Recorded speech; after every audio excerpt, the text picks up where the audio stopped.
Guten Tag, ja, ich bin schon drauf. Bonjour, je suis donc déjà en ligne. Je vous salue, mesdames et messieurs, à cette séquence à la fois présentielle et virtuelle, session ouverte quant à la gestion de mobilité. Comportement spatial efficient et mobilité durable, notre titre emblématique. Nous le faisons à trois.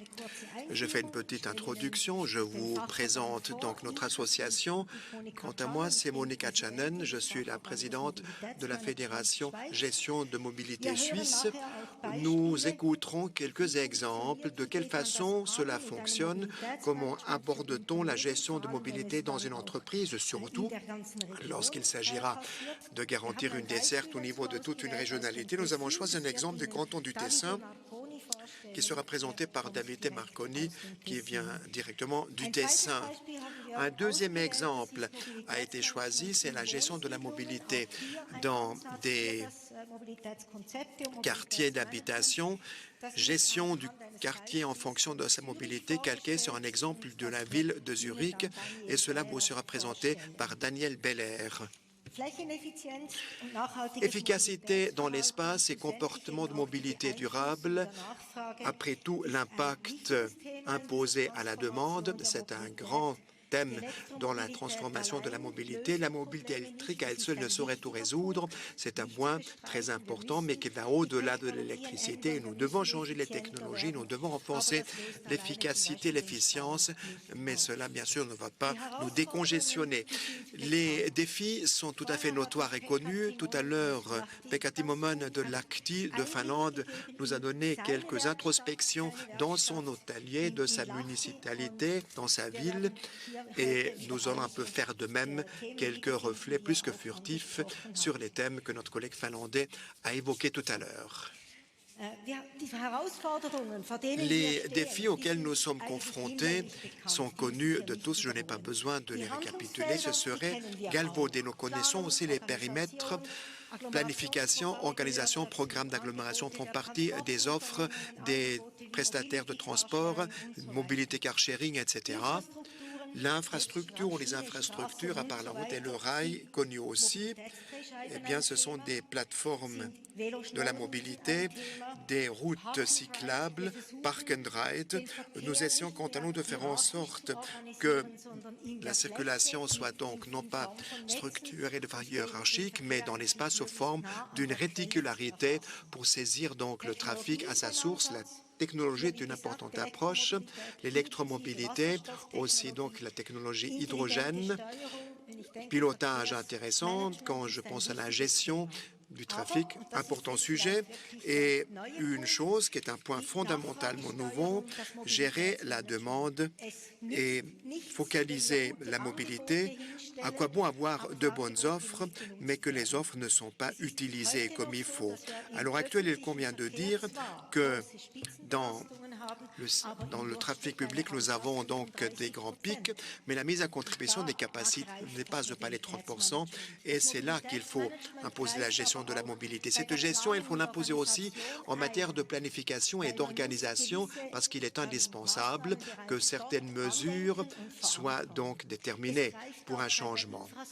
En matière d'infrastructure, il faut aussi concevoir, si je pense aux plaques tournantes de mobilité. Voilà quelques balises référentielles et quelques mesures que nous concevons. Et tout à l'heure,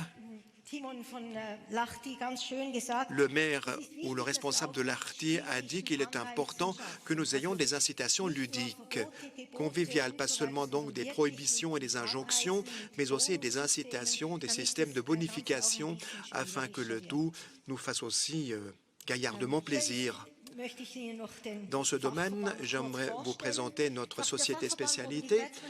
La société Gestion de la mobilité est un enfant des programmes de l'Office fédéral de l'énergie, de l'OFEN, qui, à travers 15 ans, a donc promu la gestion de la mobilité dans les entreprises avec un travail de sensibilisation et d'éclairage. Ce programme est arrivé à échéance à l'heure actuelle et je pense que la discipline spécialisée gestion de mobilité peut voler de ses propres ailes. Nous avons fondé cette société spécialisée afin que là, vous y trouvez donc les spécialistes accrédités, le savoir thésaurisé. Les gens sont qualifiés et surtout indépendants. Ce ne sont pas des revendeurs de petits produits ou d'intérêts vénaux, mais ils ont donc une vue tout à fait synoptique avec une bonne procéduralité aussi. Cette fédération ou société spécialisée a été fondée il y a une année. Nous avons un site Internet. Vous y trouvez la liste avec les experts et les experts et nous sommes présents dans les 3 régions linguistiques de Suisse. Voici donc les objectifs, les activités. Je ne vous en donne pas lecture. Vous pouvez assujettir cela à lecture assidue. Il importe dans ce domaine, et je m'empresse de le dire, que nous ayons des personnels tout aussi bien formés qu'autonomes et indépendants à votre disposition, parce que la gestion de la mobilité est de plus en plus une discipline extrêmement sollicitée dans les villes, dans les régions, dans les municipalités, dans les États, dans les cantons aussi. Permettez-moi en vrac de façon succincte vous présenter la structuration. Qu'est-ce que c'est une conception de mobilité et quoi englobe-t-elle?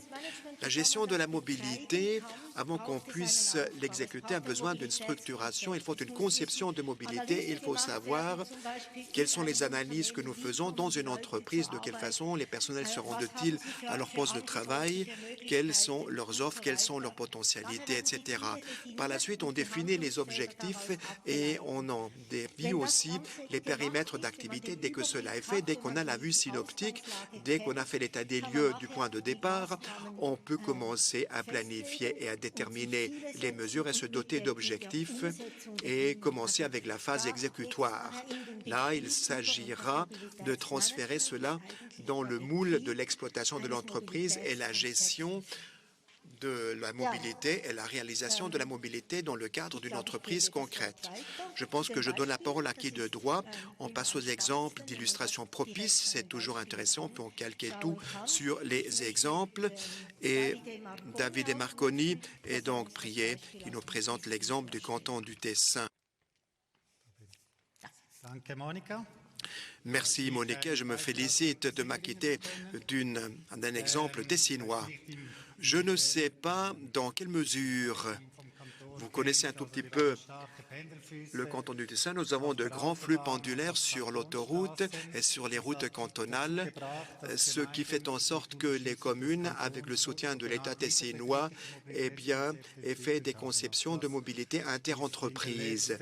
Au fil de ces 4 ou 5 dernières années, ce qui s'est fait, le canton a beaucoup investi avec un budget de plusieurs millions en ce qui concerne l'application de conception, mais aussi en ce qui concerne des mesures individuelles très déterminantes. Qu'est-ce que c'est qu'une conception de mobilier au sein de l'entreprise? On se focalise sur les voies de travail, sur les flux pendulaires, on en parlait tout à l'heure. Dans ce domaine, j'ai une entreprise du centre-ville de Lugano. La commune de Lugano a donné donc le mandat avec le soutien de l'État. Les grandes entreprises ont été interpellées, ont été invitées à participer.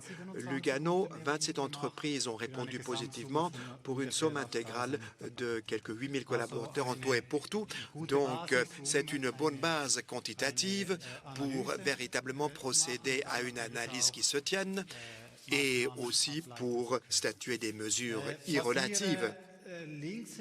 Ce que vous voyez à gauche, mesdames et messieurs, avec ces diagrammes, eh bien, tout d'abord, on a fait donc une analyse pendulaire. Nous voulions savoir d'où proviennent les personnes, où ils habitent, quels sont leurs potentiels afin de se rendre au bureau ou auprès de leur poste de travail. C'est-à-dire, ont-ils une bonne desserte TP? Peuvent-ils prendre leur vélo électrique, ou viennent-ils même à pied en mobilité piétonne? Et si tel n'est pas le cas, y a-t-il aussi une possibilité de faire du covoiturage plutôt que chacun se serve de sa propre berline. Et bien sûr, on peut aussi avoir donc des navettes ou des minibus. Cela s'est fait surtout dans le sud du canton du Tessin, avec des minibus assez considérables. La ville de Lugano a donc une bonne offre d'épée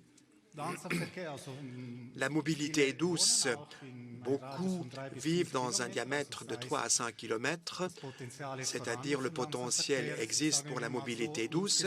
Je dirais en tout et pour tout, nous en sommes auprès de 90% qui ont donc une alternative par rapport à la voiture, ou même plusieurs variantes. Mais que se fait-il dans la réalité? Et c'est le diagramme au milieu auquel vous vous êtes référé avec le modal split. Même pour une bonne desserte, même pour un bon centre-ville, nous avons plus de 50% qui viennent toujours et encore avec leur bagnole individuelle au travail. C'est donc le grand défi de pallier à cette lacune. Le potentiel existe, mais la mise à contribution est encore à des lieux d'une solution satisfaisante.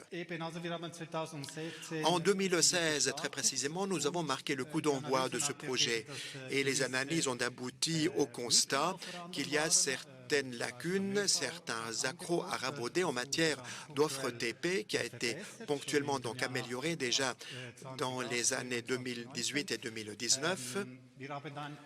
Par ailleurs, au sein même des entreprises, nous avons donc promu les abonnements annuels.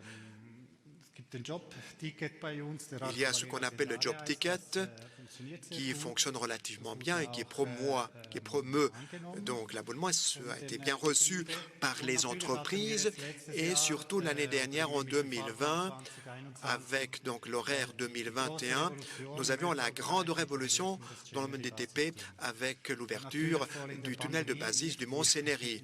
Nous avions, pendant la pandémie, pas le meilleur des points de départ, mais nous avons de meilleurs chiffres en matière de TP que dans le restant de la Suisse. On est auprès de 95% donc de la mise à contribution des capacités d'avant la pandémie. On en est à 70% à l'heure actuelle. Donc, on voit déjà de premières répercussions qui se manifestent, mais bien sûr que la situation est toujours teintée de quelques balourdisses dues à la pandémie. En matière de mobilité douce, là, nous avions un grand potentiel. Au tout début, on a fait donc des trajets d'essai avec des vélos électriques. Nous avons marqué le départ assez sur le tard, avec cette révolution dégagée par les vélos électriques par rapport aux cantons alémaniques. Cela a été fait maintenant, aussi attisé par la pandémie, par la COVID-19. Les villes, Lugano notamment, était la première des villes, mais d'autres se sont rejointes à elle, qui ont élargi ce système des badges. Et on a donc constaté dans ce domaine qu'il est indispensable d'avoir une bonne infrastructure solidifiée. On a encore pas mal de problèmes et partant quelques bonnes bouffées d'oxygène, y compris pour les possibilités de stationnement. Il y a des conceptions là plus spécifiques, mais tout cela, on l'a vu avec cette conception de mobilité interne à l'entreprise. Et par exemple, on a fait donc en quelque sorte un financement de quelques stations de gare des vélos, etc. Donc on a pu fertiliser cela. En matière de caravane touring, on avait constaté qu'il y avait une très mauvaise liaison entre le ballet de Viaggiato et la ville de Lugano. On avait donc fait un test de 3 mois avec des navettes. Ce n'était pas vraiment parfait, mais on a vu après coup que cela pourrait être une option à perfectionner le cas échéant. Et avec le changement d'horaire 2020-2021, cela a été introduit. On a aussi donc promu ce genre de bus et on a un potentiel, pas très grand, mais un potentiel quand même. Au sein même de la conception, au sein de l'entreprise en matière de mobilité, on a aussi tablé sur les différentes entreprises et notamment pour les entreprises d'une certaine taille. Ici, l'exemple de l'hôpital régional de Lugano, pour le citer par prétérition, c'est-à-dire là, nous avons procédé à des analyses de détail en fonction de la provenance des personnes, en provenant aussi de la provenance des personnels, et tout cela a fait en sorte aussi qu'à part les mesures au sein de l'entreprise, l'entreprise en tant que telle a statué ses propres mesures qui étaient un peu différentes, tout à fait structurées de façon individuelle. et on parlait de la gestion des places de stationnement. C'était un problème majeur. Donc, on voit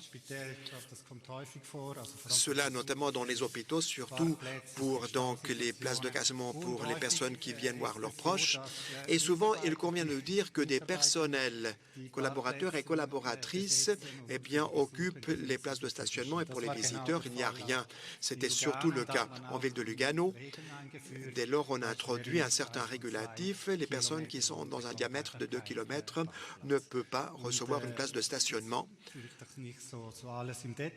Je ne peux pas ici recourir à tous les détails, mais je vous cite le cas de l'hôpital régional de Lugano. On a donc fait cette limitation des places de stationnement pour les personnels qui sont de proximité. On a fait des mesures promotionnelles, notamment dans le réseau TP. Les job tickets que j'évoquais déjà étaient fortement sollicités, fonctionnent très bien à l'heure actuelle. On a fait donc des trajets d'essai et comme je l'ai dit, nous avons aussi fait donc une proposition pour les partages de vélos et c'est bien sûr une offre pour les personnels, mais ça l'est aussi pour les visiteurs de cet hôpital. Et j'en viens à l'heure actuelle à l'ultime composante que je voulais vous démontrer. Nous avons constaté qu'en matière de mobilité douce, eh bien, on n'a peut-être pas tous les potentiels, mais en 2018, nous n'avons que 3% qui arrivaient à leur poste de travail par leur bicyclette par rapport à d'autres villes. C'est tout à fait dérisoirement peu. C'est donc même pas réduit à la portion congrue, à vrai dire. On a donc réfléchi que peut-on faire pour remédier à cette situation. Et nous en sommes arrivés à la conclusion comme quoi il conviendrait de développer un nouveau modèle en vue de la promotion de l'utilisation de la mobilité cycliste. Cela, en cette année 2021, a montré de premiers résultats. On l'appelait Bicon. Fondamentalement parlant, pendant un certain temps, nous avons donc introduit une prime, une espèce de système de notification par le biais d'une appli. On a créé le Bicon. Les personnels, hommes et femmes, eh bien, ont pu se faire donc saisir. Et pour chaque utilisation de bicyclette ou pour chaque kilomètre qu'on a donc parcouru par vélo, l'entreprise pouvait donc déterminer combien de pécules ou combien de récompenses on donnait à qui de droit, en l'occurrence au personnel concerné. Donc, nous avons fait un système de ponctuation en quelque sorte, les Bitcoins, et chaque entreprise peut donc dire, pour moi, ces Bitcoins représentent autant de points ou autant de petits francs suisses aussi. Cela a assez bien fonctionné au début de l'année. Nous avons donc développé l'appli et à partir du 1er juin 2021, nous avons fait le projet pilote qui a duré jusqu'à fin octobre 2021.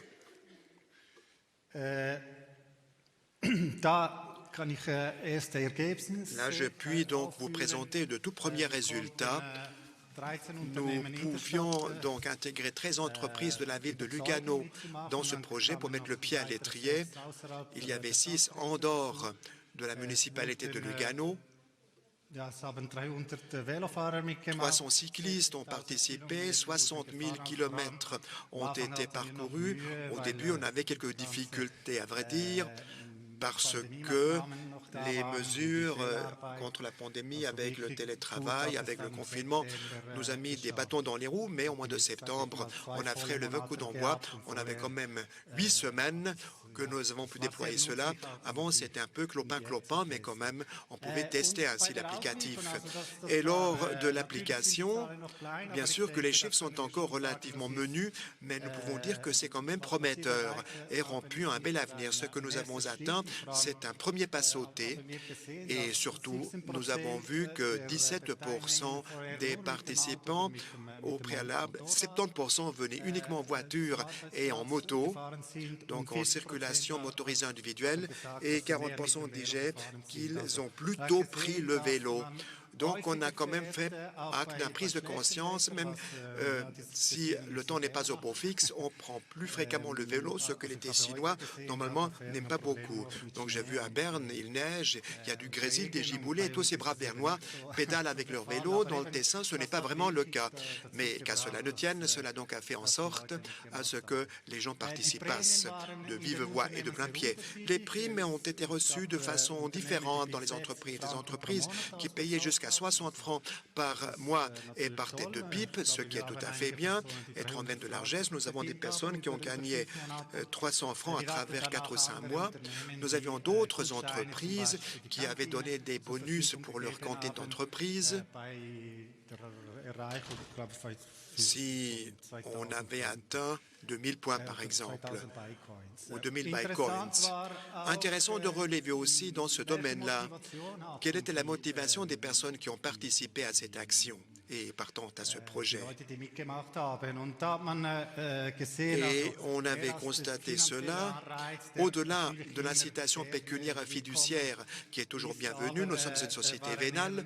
Il faut dire quand même que c'était le couvrement sanitaire et aussi le contexte environnemental qui motivait nos gens et aussi donc relever le défi contre soi-même en quelque sorte. Et on avait une distinction entre les hommes et les femmes. Les femmes, quant à elles, eh bien, l'aimaient faire pour elles-mêmes, cependant que les hommes cherchaient la compétition, la pugnacité masculine, n'est-ce pas? On aurait pu s'y attendre, mais cela s'était donc en quelque sorte avéré. Intéressant de faire ce constat culturel. Le projet pilote, quant à lui, entre en voie d'achèvement. Et la ville de Lugano a décidé de récidiver l'année prochaine, d'entente avec les entreprises. Il est intéressant de constater que le modèle, quant à lui, est assez souple, assez flexible. La ville de Locarno elle-même a donc un budget pour s'inscrire dans ce genre de mobilité.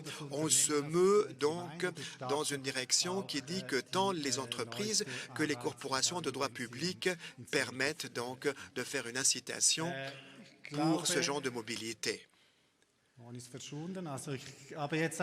Madame Chanen a disparu de la surface. Je vous ai donné donc une petite introspection, gestion, mobilité au sein de l'entreprise et même interentreprise pour certaines boîtes. Je crois qu'il est important de retenir que dans un premier temps, eh bien, on commence par l'analyse des potentialités in situ, de savoir qu'est-ce qui fait défaut et par la suite, petit à petit, on peut de façon irrelative développer les mesures. Donc, une approche très pragmatique. Et ce qui est encore plus important, c'est le monitorage, l'observation. Cela ne tombe pas comme un du ciel. Il faut toujours rebondir, restructurer les choses et mettre les choses en exergue. Je crois que je peux céder la parole à Daniel Beller concernant l'habitation.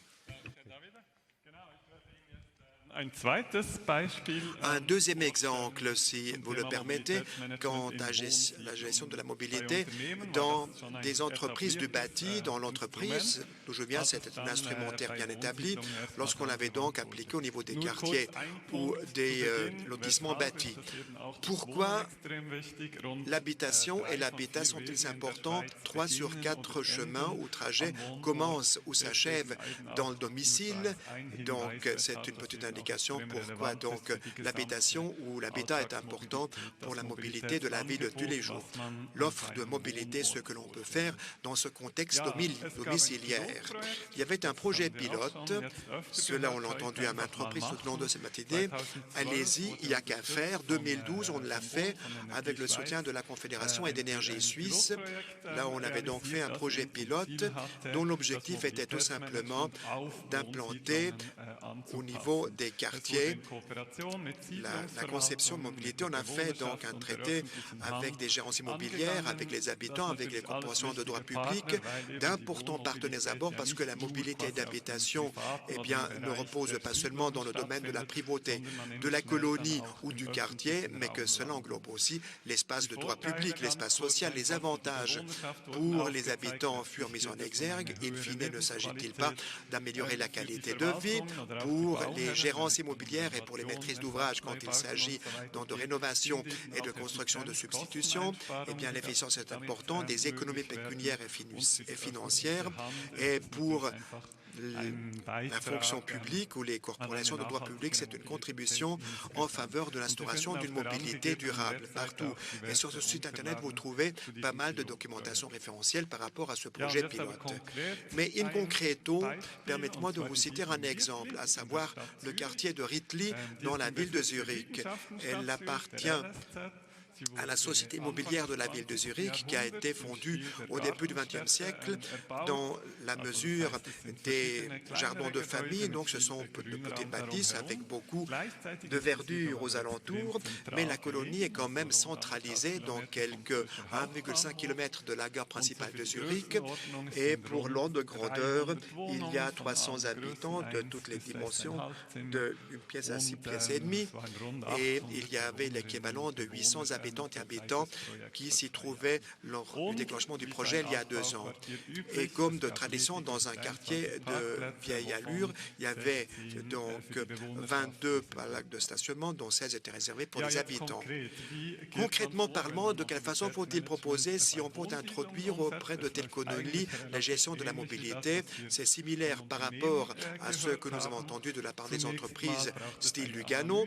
D'abord, il faut une analyse fondamentale et dans ce domaine, pour le dire par digression, il s'agit d'un projet pilote pour Immobile Zurich qui a dans son portefeuille 9000 habitations et pour la première fois, cette gérance appliquait cela et l'incitation procédait donc de la part des habitants par l'association de quartier.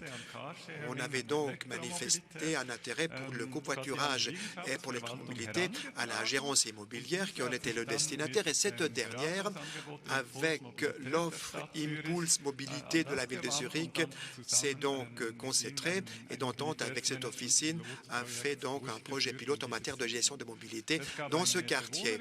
Il y avait donc une enquête auprès des résidents. L'association du quartier avait déjà fait une enquête pour cajoler l'intérêt. Dans le cadre du projet, on avait fait donc une enquête consubstantielle et itérative pour voir quelle était la situation d'actualité.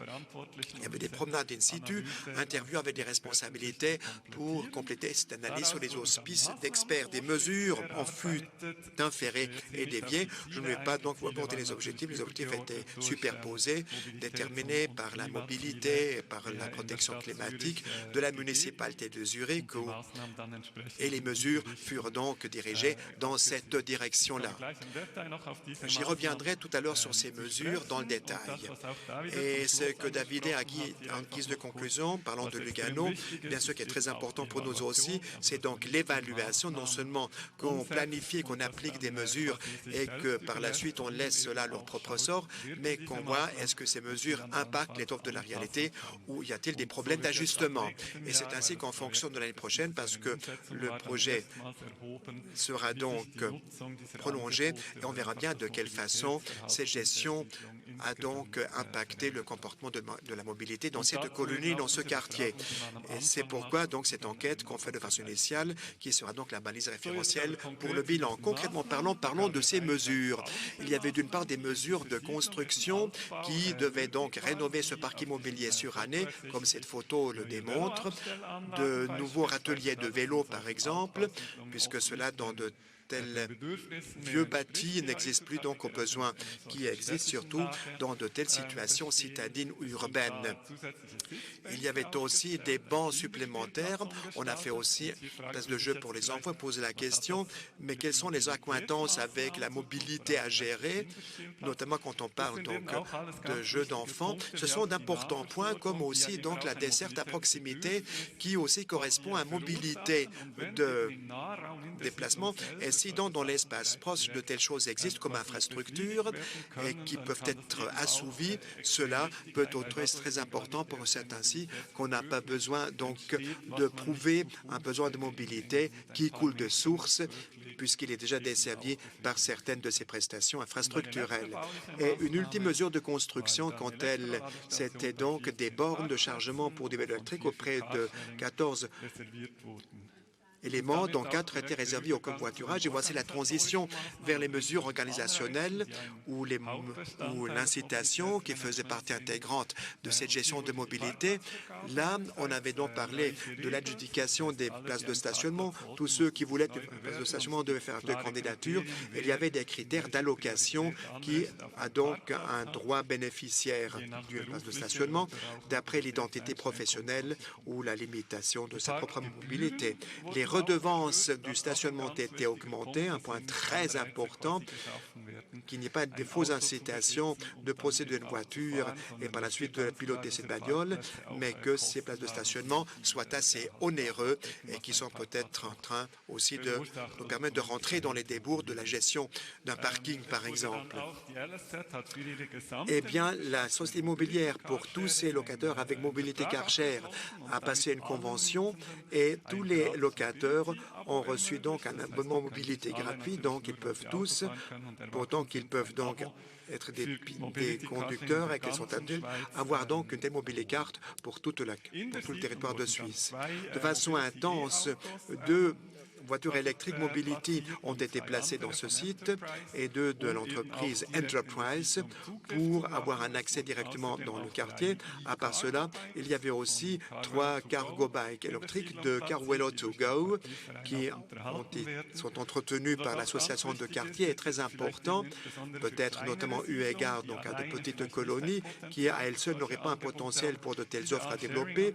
Eh bien, ces éléments de partage sont publics, peuvent être utilisés par tout le monde, ce qui fait en sorte que de telles mesures soient plus attrayantes, voire deviennent possibles pour de petites colonies, pour de petits quartiers, parce que c'est pas seulement limité aux habitants, mais tout le quartier ou toute la municipalité, le cas échéant, peut avoir un droit d'accès, et cela relève aussi d'un intérêt pécuniaire et financier. En guise de conclusion, très important, on nous l'a déjà dit, eh bien, les informations, la prise de conscience, la conscientisation, la sensibilisation, pas seulement de créer de telles offres, mais aussi de les communautés en les ratissant au large. Donc, des canaux classiques, c'est Internet, prospectus, tout ménage, mais il y avait aussi des conférences de communication et d'information où, in situ, on a présenté ces nouvelles infrastructures. Les personnes qui ne s'y connaissaient pas merveille, eh bien, ont pu voir donc en place quelle est l'utilisation, voire l'usage de ces nouvelles offres. En guise de véritable conclusion, donc une petite indication par rapport à un autre périmètre de la gestion de la mobilité. On a parlé de la structuration de la gestion de mobilité dans le cas d'entreprises, de lotissement du bâti ou de quartier sur lesquels on peut se greffer, mais il est aussi intéressant de ne pas seulement faire la gestion de la mobilité après coup, mais que aujourd'hui, si on planifie, qu'on y songe déjà dès le tout début dans cette procéduralité. Et pour ce faire, il y avait aussi un projet pilote qui avait été soutenu par la Confédération qui s'appelle Gestion de mobilité en matière de planification de nouveaux sites et dont le but était de démontrer de quelle façon la gestion de la mobilité, d'une part, peut être promue par les corporations de droit public et dans ces différents processus, et comment, et d'autre part, les maîtrises d'ouvrage puissent aussi avoir recours à cette exécution concrète avec des exemples de sites où cela a été fait avec succès. Très bien, et ainsi je passe le témoin à qui de droit pour la conclusion. Merci Daniel, merci David. Je pense que c'est bien si vous restez sur scène en cas de questions. Avant d'ouvrir la scène pour vos questions, pourquoi ça ne marche pas? Et voilà. Très bien. Avant de donner la possibilité de poser des questions, vous pouvez prendre juste un moment pour réfléchir à vos questions, mais donc d'abord une remarque. On a quelques exemples pratiques qui, dorénavant, sont nombreux, que ce soit dans des nouveaux quartiers, dans des entreprises, et vous trouvez toutes ces offres sur Mobile Service. Service Mobile, c'est une plateforme pour la gestion en termes de mobilité, et vous y trouverez un grand nombre d'offres, de propositions. Il y a des dossiers concernant des nouvelles offres, il y a des webinaires autour de sujets d'actualité et des exemples pratiques. L'association spécialisée dédiée à la mobilité, c'est une association, similaire à Mobile Service, nous pensons qu'il devrait avoir une collaboration. Ce n'est pas nécessaire que chaque association envoie sa propre lettre de nouvelles et réinvente la roue. Donc, on a fusionné. Si vous recevez la lettre de nouvelles de Mobile Service, vous recevrez en même temps les nouvelles de l'association spécialisée. Voilà, ceci juste comme information et je vais revenir sur notre slide de départ. On a beaucoup entendu du Tessin avec le quartier, la planification de la mobilité. Et je pense qu'il s'agit là réellement d'un champ d'action important qui permet d'augmenter l'efficience en termes de mobilité.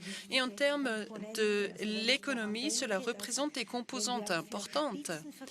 Lorsque je pense au fait que nous élargissons nos infrastructures pour les heures de pointe, on ne parle pas de millions, on parle de milliards. Par contre, quand nous gérons les charges grâce à une gestion intelligente et éviter les heures de pointe ou les pics irrelatifs, nous allons pouvoir économiser beaucoup. C'est une discipline très importante. Encore une fois, l'association spécialisée se base sur la formation, échange d'expérience, la formation continue et l'assurance qualité. Et vous y trouverez les experts, si vous souhaitez, au sein de vos communes, vos villes. Si vous souhaitez reprendre un sujet auprès de votre commune. Avant d'ouvrir pour vos questions, un dernier point important. On l'a entendu de la part de ces deux messieurs. La mise en application d'une telle stratégie avec des objectifs, et on l'a vu aussi à l'exemple de l'ARTI, ça se passe dans les communes, ça se passe dans les villes, ça se passe dans les organisations et dans les entreprises.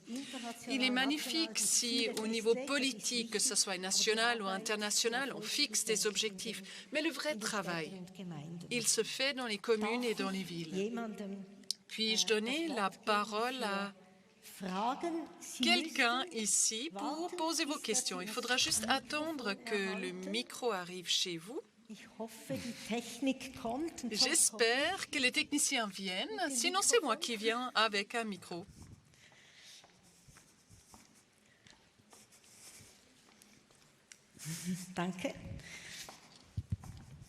Merci. Danke. Eine Frage am Fall für den Fall Lugano. Une question concernant le cas de Lugano.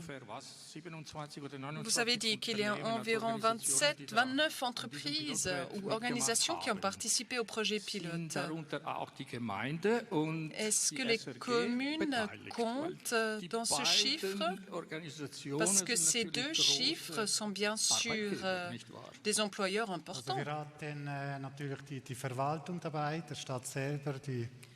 Il y avait l'administration de la ville qui, elle, a environ 2000 collaborateurs. Avec l'hôpital, cela représente les deux employeurs les plus importants. Donc, ils ont participé. La télévision et la radio, c'est encore plus grand. Oui, 1000. Oui, ils ont participé aussi. Mais pas juste à Lugano.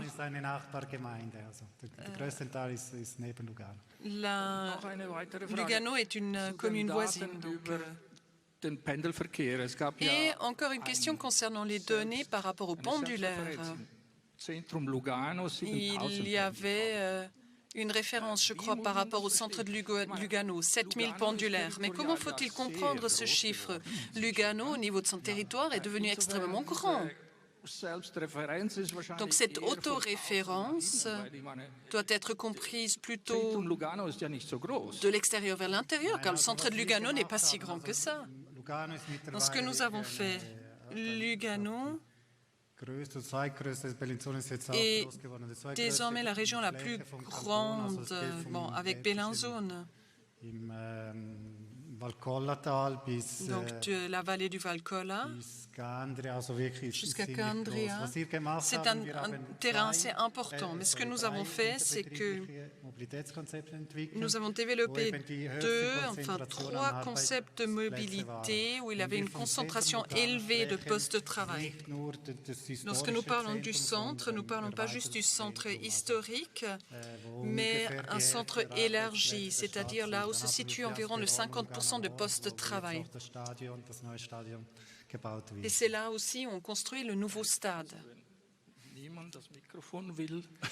Si personne veut le micro, Noch je weitere continue. Fragen? Y a-t-il d'autres questions? Darf ich dort das Mikrofon bitten? Est-ce que vous pouvez passer le micro? Können Sie sich noch ganz kurz vorstellen? Danke. Est-ce que vous pourriez juste brièvement vous présenter? Ja, besten Dank, Carlo Degello, Kanton Aargau. Was mich sehr Merci interessiert, beaucoup, Carlo ist, dass Degello ich du das canton etwas d'Argovie. Neues, das Bike Ce qui m'intéresse, c'est ce bike coin. Der Vorläufer sehr wahrscheinlich On- zum Mobility Pricing. On aber das dirait lasse probablement ich c'est le sein. précurseur du mobility pricing. Mais bon, Noch etwas dazu sagen, wie Sie das weiterentwickeln pourriez-vous wollen? dire quelque chose concernant le développement Ja, futur also- de cela? Wir haben jetzt das in der App Mobile integriert. Nous Es l'avons ist ein Teil intégré davon. dans Wir sind daran, jetzt notre noch projet. Verbesserungen zu machen. Nous sommes en train de prévoir Und es des améliorations. steht, ab Et sofort für Unternehmen dès à oder présent, Organisationen zur Verfügung. c'est à disposition pour des organisations Wir überlegen, ob man auch et des die entreprises et Möglichkeit nous geben kann, réfléchissons dass Gemeinden également für à donner la die, possibilité Bevölkerung das anbieten können. Dann d'offrir cette possibilité aux communes pour leurs habitants. Donc ça irait encore plus loin.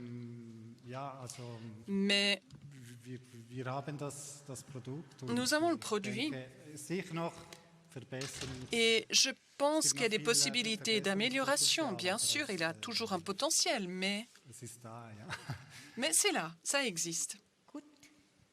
Ja, nur noch eine Anschlussfrage betreffend Juste une question subséquente concernant la protection des données. Comment vous avez résolu cette natürlich, question? Also wir hatten da einige Sorgen. Also was wir gemacht Nous avons haben, eu quelques soucis. einerseits die Unternehmen sehen die Daten nicht. Ce que nous avons aber fait, mit c'est der assurer d'un côté que les entreprises ne voient pas les données, mais au niveau communal, on peut faire une analyse agrégée, ce qui est effectivement très intéressant par rapport à l'infrastructure, pistes cyclables et similaires. Pour l'utilisateur, Das war die große Frage. et ça c'était là une des grandes questions, Wir fragen den Benutzer das Start und Ziel nous selber.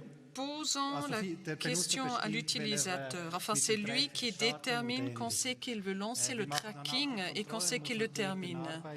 Nous faisons un contrôle dans le sens où il y a le lieu de son travail et son domicile.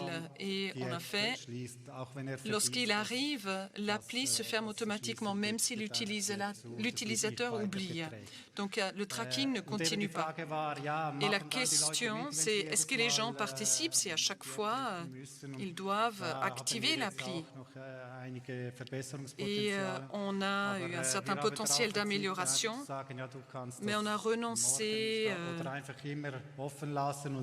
à l'option où c'est simplement ouvert et qu'on enlève juste, enfin qu'on tient compte juste de ce qui est parcouru en vélo. Parce qu'effectivement, c'était assez sensible par rapport à la question de la protection des données, justement. Et oui, ça nous a surpris un peu, parce que j'ai pas pensé que ça serait... Je pensais que c'était une question critique, mais il y a eu très peu de réactions. Raymond Anna-Barbara, Bundesamt für Verkehr. Anna Barbara de l'Office fédéral pour les transports. J'ai une question concernant la cassation des pics de transport. Vos explications étaient intéressantes, mais ça misait surtout sur un déplacement entre les différents moyens de transport. Et ça fait des années qu'on essaie de casser ces heures de pic. Est-ce que vous pourriez nous donner quelques exemples intelligents? Moi, je crois qu'il y a beaucoup d'exemples intelligents dorénavant. En termes de gestion de mobilité, il s'agit aussi de montrer aux gens que, par exemple, le début de leur travail ou la fin de leurs horaires peuvent être flexibilisés. Et là, du coup, on rentre dans les règlements de personnel, dans les défraiements. Et là, il y a beaucoup de possibilités avec les débuts de séance devenir conscient. Par exemple, pas fixer des séances à 8 heures du matin quand il y a des pics, justement. Ou le work at home, et là, je ne parle pas juste du home office, le fait de passer toute la journée à la maison, mais juste la possibilité, par exemple, de venir plus tard au bureau ou de partir plus tôt ou plus tard le soir.